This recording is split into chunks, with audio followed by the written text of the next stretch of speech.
This is Busy Pro 3 channel. In today's video, I will show you how to recover deleted voice recording on Android.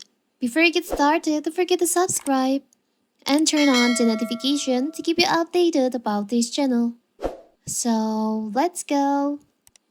One of the major issues with most smartphones is that you can easily end up losing your data.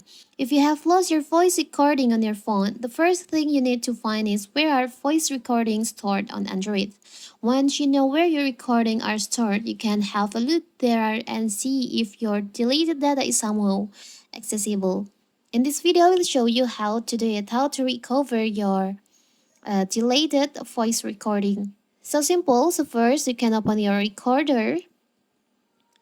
Now you can just tap on the upper right corner on the settings on here.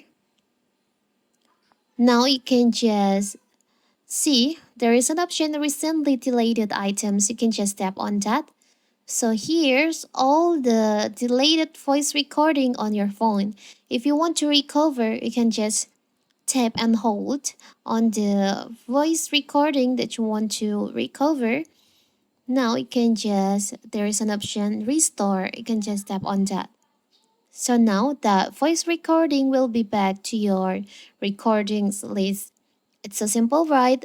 So that is how to recover voice recording that you have delayed on your Android. Don't forget to like and subscribe and turn on the notifications to keep you updated about this channel. Thank you and see you.